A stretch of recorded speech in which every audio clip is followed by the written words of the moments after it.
Mr. Chairperson, I'm grateful to the Honorable Leader of the Opposition as well as the members who've spoken on this rather sensitive issue.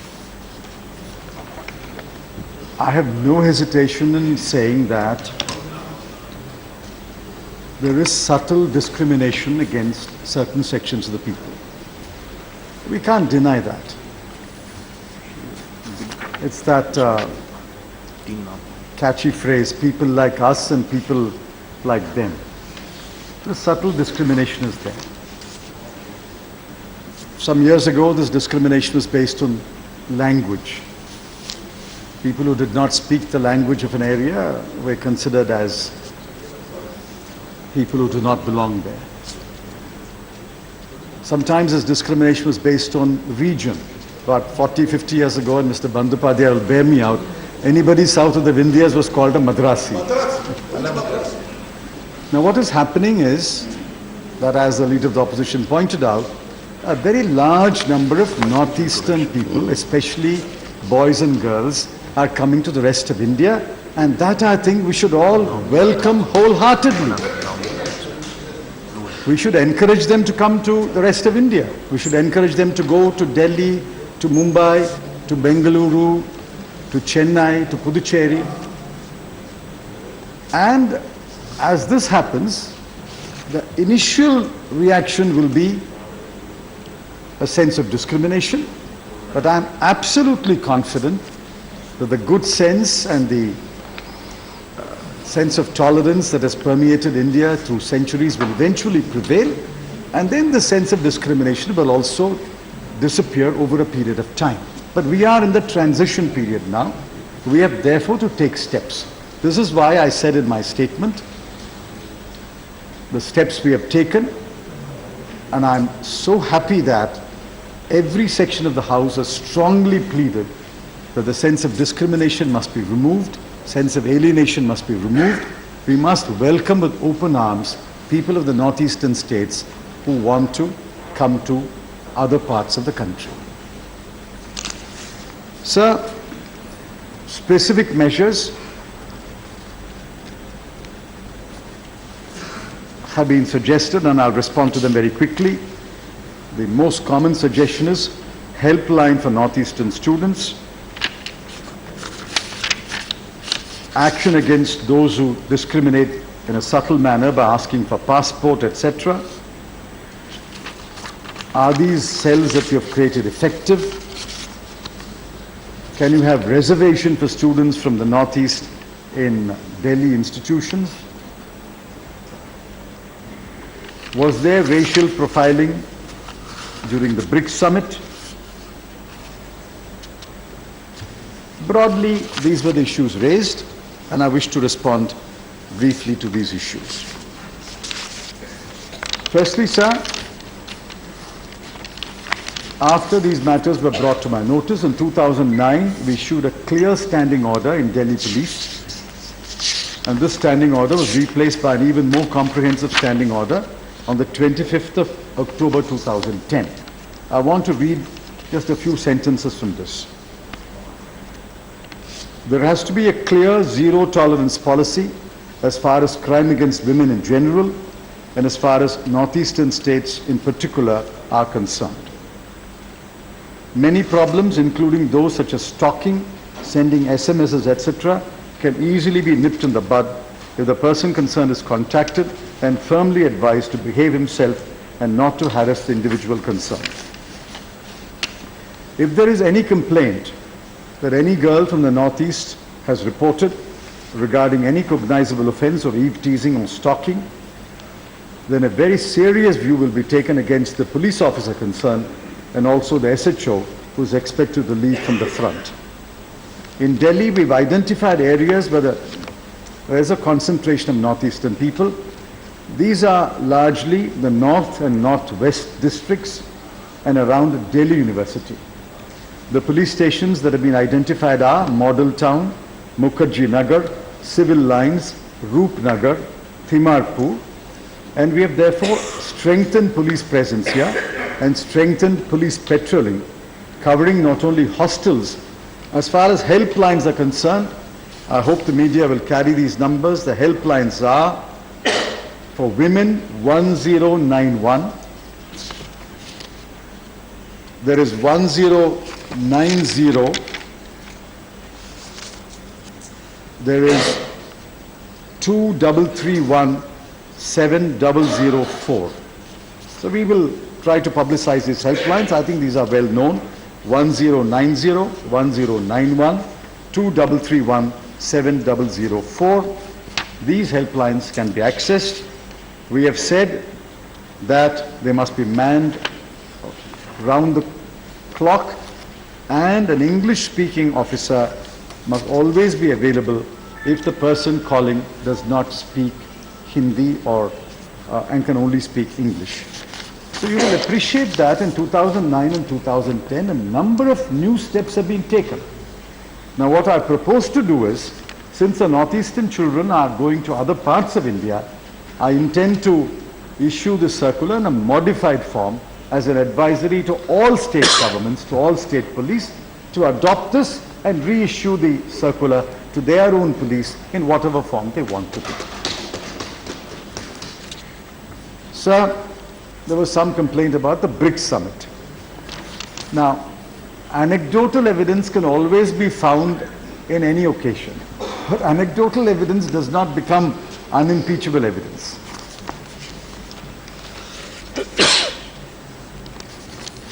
I think the facts are important. Tibetans residing in India expressed their intention to protest. They have a right to protest. I'm not saying so. But I could not have allowed protest near the hotels in which the heads of state were staying. We had earmarked some places for protest, there was no problem. But where the Chinese head of state was staying, I could not have allowed protest. I could not have allowed protest where the heads of state were staying. I mean, I can't afford a security incident. In Germany recently, there was a security incident when heads of state met. We can't allow a security incident. And you know where Oberoi Hotel is situated? There is a bridge there overlooking the hotel. And it's a pretty crowded locality. Therefore, inevitably, some Tibetans were taken into preventive detention. Or when they protested, they were taken into custody. I'm not denying it. The number of Tibetans held was 962 in the whole of Delhi. Some of them had come from outside. 3 Indians not belonging to the Northeast but supporting the Tibetan cause were also held. So 962 plus 3. Wait a minute. Please, don't go by anecdotal evidence by the Archbishop. 962 plus 3.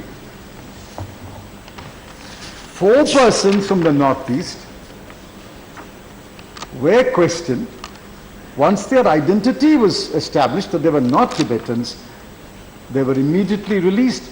I have got the names of the 4 persons. I've got where they were questioned and when they were released. 4 people were asked to reveal their identity. When their identity established that they were not Tibetans, they were immediately released. Sir, this is the understatement of the year. It was not 4 people. Newspaper quotes were full those That days. is why I'm saying. So how many people were harassed just because I have of given the this numbers. arrest? I have given the numbers. Sir, I have given the numbers. These are the Understatement of the year, sir. And Please, Delhi Police is the There's nothing I accused. can do. Delhi Police is the accused. let him finish it. Sir, there's nothing. Hello, let him complete it and then you can clarify. I like to say one sentence, sir. Please, Vaishyaji, please. People demanding passports from those northeastern people. When they show identity card, police is not giving them. Police asking them for passport, sir. Sir, I cannot. Okay, please, sit down. Standing here, I cannot say that this happened or that happened. I can only go by information given to me, information based on records. Exactly what I'm telling you, sir. The information you have got and which you are giving to the House is not based on fact. So that is his view. Okay, please. That is honorable members. Yeah. That is honorable members' view. I can't object to an honorable member holding a view. I can only take a view based on facts that are available to me.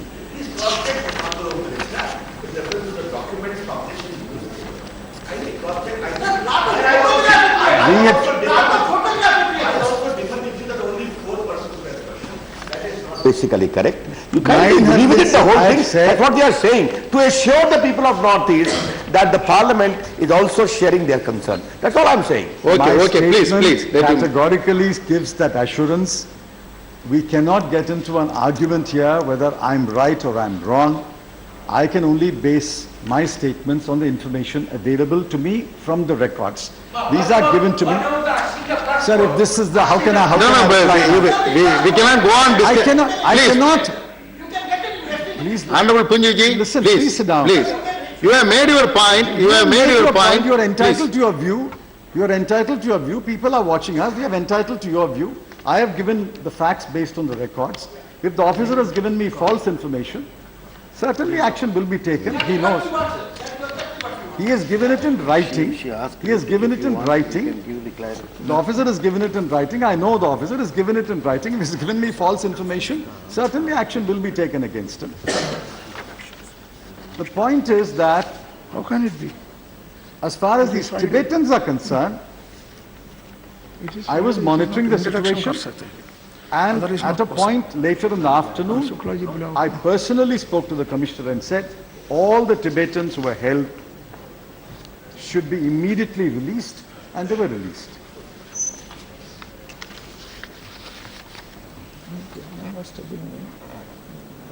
As I said, and I'm willing to go ask the records to be checked by one of my officers, only 4 people from the Northeast were detained, questioned, because the identity was doubtful. Once their identity was established, they were let off. But listen, nobody carries a passport when he is traveling in India. I mean, I also have a passport, but I don't carry it when I travel. Identity has to be established. The 4 people were able to establish their identity, either a student card or some other card, and they were immediately let off. I've got the names of the 4 people.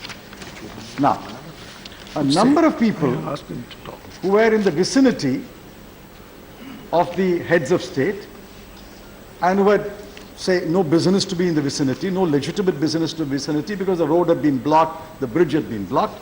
It's quite possible that they were asked to leave the place or asked to not to take the road or asked to not to take the bridge. And some of them may have been students from the Northeast. But they were not detained for questioning. They would have been simply told, you cannot take this road, you cannot take this bridge, because this is barred for traffic during those hours when the summit was taking place. Sir,